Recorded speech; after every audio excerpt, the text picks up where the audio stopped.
हाय दोस्तों, मैं हरिओम मांजना यूट्यूब के इस चैनल पर आप सभी का स्वागत करता हूं। आज हम औसत का पार्ट चौथा देखेंगे, जिसमें हम एवरेज के कॉन्सेप्ट को समझेंगे और देखेंगे किस किस टाइप के क्वेश्चनों को हल किया जाता है। बेसिक कॉन्सेप्ट में मैंने कल आपको बताया था सम विषम वाली संख्याओं को किस प्रकार से हल करते हैं। साथ ही साथ बेसिक कॉन्सेप्ट में बताया था कि यदि 5 संख्या 7 संख्याएं दे रखी हो तो उसको कैसे सॉल्व करते हैं। आज प्रश्न की ओर आगे बढ़ते हैं और प्रश्न के माध्यम से हम इस कॉन्सेप्ट को समझेंगे। प्रश्न में बोला गया है 9 लगातार आने वाली विषम संख्याओं का औसत 53 है, तो इसमें सबसे छोटी विषम संख्या कौन सी है। तो 9 विषम संख्या यानी कि पहली, दूसरी, तीसरी, चौथी, 5, 6, 7, 8, 9, ये तो हमारा क्या है, बेसिक है। यदि 9 संख्याएं रहती है तो हमारा एवरेज 20 का रहता है, यानी कि 4 संख्या इधर से छोड़ दी, 4 इधर से छोड़ दी, तो ये 5 हमारा आंसर होगा। और 5 बराबर यदि हमारा औसत है तो 5 बराबर हमको तो 53 पता है, लेकिन बोला ये गया 9 लगातार विषम संख्याओं का औसत, यानी कि ये 5 53 विषम है, यानी कि ये सबसे छोटी का बोला गया है तो छोटी की तरफ बढ़ेंगे। चौथी 51 रहेगी, आ रहा है समझ में। फिर 49 रहेगी, -2, फिर -2, फिर -2 घटाएंगे तो 47 रहेगी, और फिर -2 घटाएंगे तो 45 रहेगी। तो यही हमें ज्ञात करनी थी, ठीक है। अब बात आती है सबसे बड़ी की, तो +2, फिर +2, फिर +2, फिर +2, फिर +2, यानी कि 8 को हम जोड़ देते हैं औसत में तो हमारा आ जाता है, और 8 को घटा देते हैं तो हमारा छोटी संख्या आ जाती है। यानी कि इस 8 का संबंध किस से करें। यदि 9 लगातार का बोला गया है तो हम जो हमारा औसत रहता है, औसत में माइनस जो हमारा n-1 है उसको कर दो। n हमारा 9 है, n-1 यानी कि 8 करेंगे, और यदि इसमें से घटा देंगे तो ये छोटी आ जाएगी। और औसत जो हमारा औसत दे रखा है, औसत 53 है, तो औसत प्लस करेंगे n+1, n-1 सॉरी, इसमें भी, तो हमारी क्या निकल के आ जाएगी, बड़ी संख्या आ जाएगी। तो ये हमारी ट्रिक हो जाती है और ये हमारा कॉन्सेप्ट हो जाता है। अब इस कॉन्सेप्ट को हम इस पर भी अप्लाई करके देखें।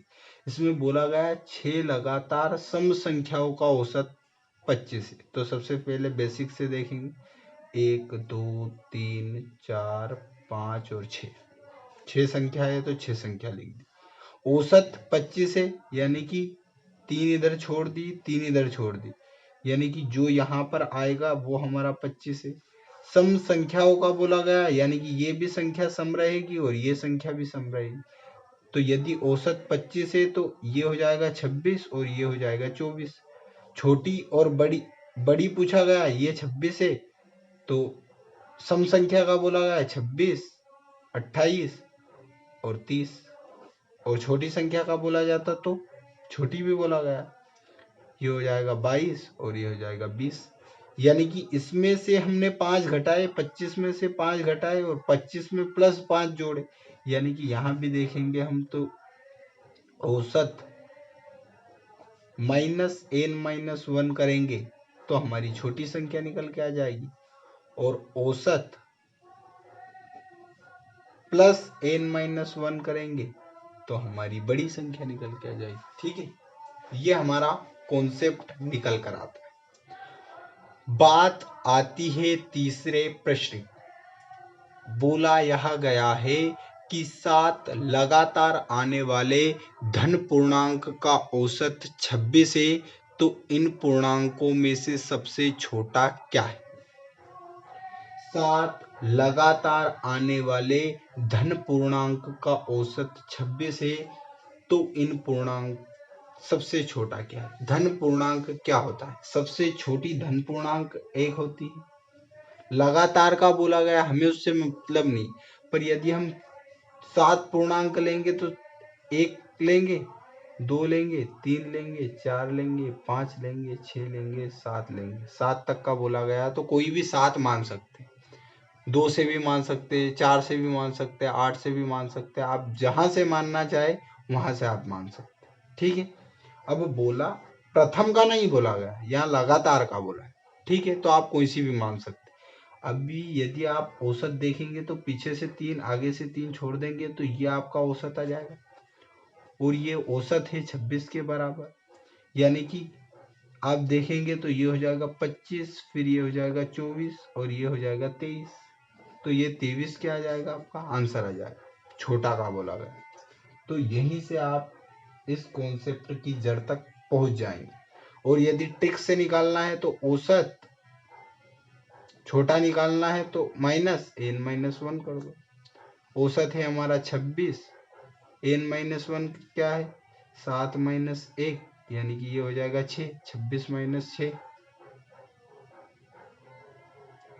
अच्छा, सॉरी, यहाँ धन पूर्णांक का बोला गया है। वो जो ट्रिक है वो सम या विषम दोनों में से कोई एक दे रखा है, सम या विषम ज्ञात करना, तो ये लगाएंगे। यहाँ पर ये ट्रिक कामयाब नहीं होगी। क्यों नहीं होगी? क्योंकि वो सम और विषम पर ही कामयाब होगी। मैंने ध्यान नहीं दिया और इससे निकालने लग गया। यहाँ धन पूर्णांक का बोला गया है ना, इसलिए ये ट्रिक यहाँ काम नहीं करेगी। क्यों नहीं करेगी? क्योंकि धन पूर्णांक का बोला गया, और धन पूर्णांक में हम देखते हैं कि अंतर एक का रहता है। धन पूर्णांक में अंतर एक का रहेगा, कोई सी भी आप धन पूर्णांक लेंगे। लेकिन यदि सम या विषम का बोला जाए तो अंतर 2-2 का रहेगा, इसलिए हम उसमें n-1 करके करेंगे। तो आप ये बेसिक कॉन्सेप्ट है, इससे आप हल कर सकते हो। इसके बाद वाला जो क्वेश्चन है ना, बहुत ही आसान है, पर करना कैसे? बात यहाँ आ जाती है। बोला गया 5 संख्याओं का औसत 27 है। 5 संख्याओं का औसत 27 है, तो संख्या हो जाएगी 27 × 5 यानी कि 135, और उनमें से एक संख्या निकाल दी जाए तो अब संख्या कितनी बची? 4 बची।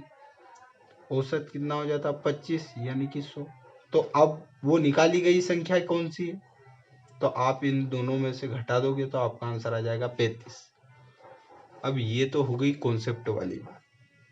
ठीक है, यदि किसी भी संख्याओं का औसत 27 है, जितनी भी संख्या है उनका औसत 27 है, तो प्रत्येक संख्या 27 27 27 27 में बांटते हैं। ये बात आपको यदि समझ में आती है तो इस कॉन्सेप्ट को आप समझ सकते हैं। यदि 5 व्यक्ति है और आपका औसत 27 है, यानी कि प्रत्येक व्यक्ति के पास 27 रुपए हैं, इसलिए हम इसको 27 × 5 करते हैं, क्योंकि 5 व्यक्ति के ही पास 27 रुपए हैं। और यदि फिर बोला जाए एक घटा दिया जाता है तो औसत इतना घट जाता है। ये बात आती है। अब बात आती है दूसरे कॉन्सेप्ट की। पहले हमारा औसत कितना था? 27। उस औसत को आप लिख दो।